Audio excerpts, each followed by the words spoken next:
it's so healthy and wonderful to explore other mediums and other, like, just, yeah, we were talking earlier about sketchbook practice, like just sketching something just for fun, just for exploring. And you don't have to think I'm going to sell everything I create and I need to make everything.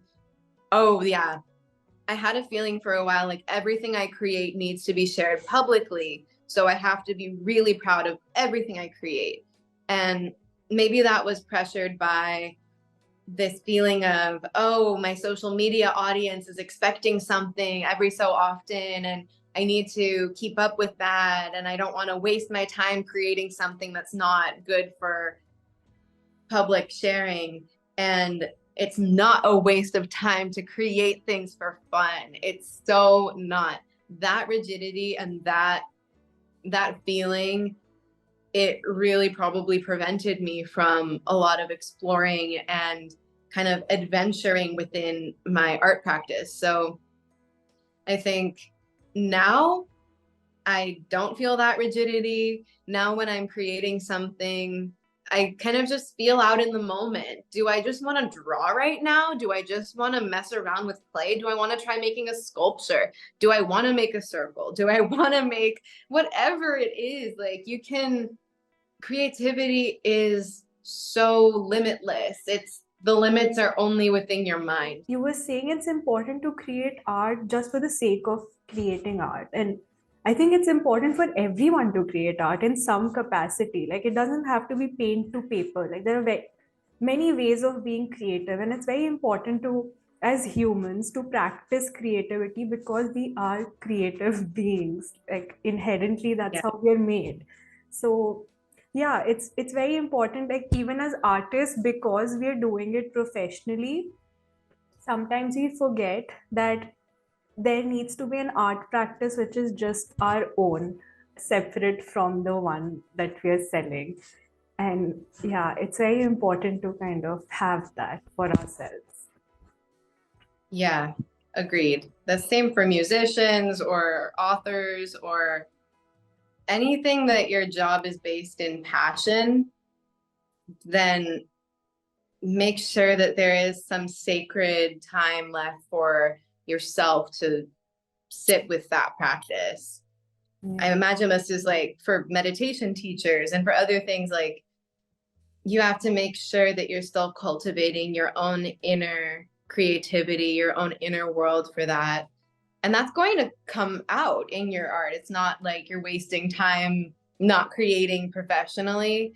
You are actually creating you're creating a richer inner place that your art's going to come from. So I totally agree with you, and I think that it's really inspiring to live your truth and not be ashamed or insecure about that.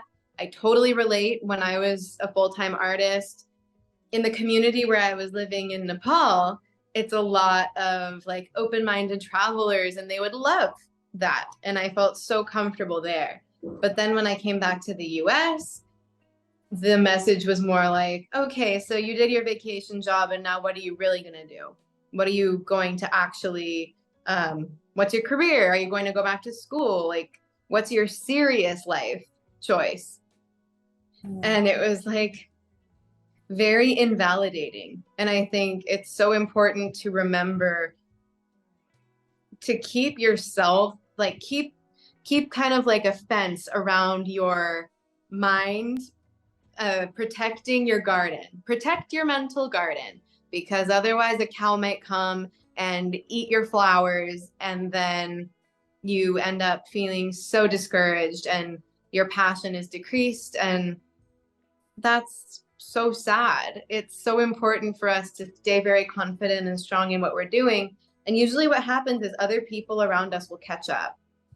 They're not conditioned to think of art business as a serious life career, but it is. And you can make such an amazing life with that and thrive and create a lot of benefit in the world. So having a closed mind about what can be a real life adult career, that's a disservice to yourself and to others. It's really great to be creative about even your path. And creativity is a high expression of intelligence, I think. It is. Hey, like, I mean, I love every animal so much.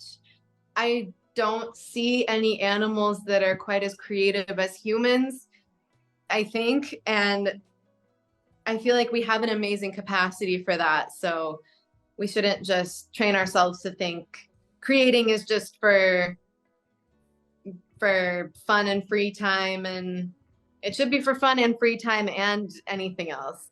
Yeah. Yes, to that. Is there anything else you'd like to share before we wrap up this conversation? I guess this kind of connects to why I ended up sharing my art in the first place, but really realize that there are so many ways to show up in the world that can be really, really beneficial for others. And creating and sharing what you create is one of the top ways, I think, of being a beneficial person. I think it's so important to remember that you are a really unique and amazing individual, and you have to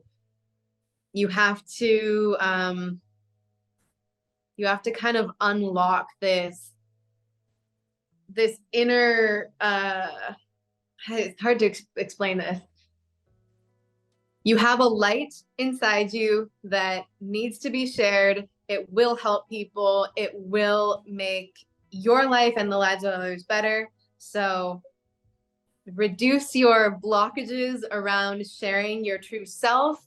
Your passion is one of the most amazing things about you. So share it, whatever it is.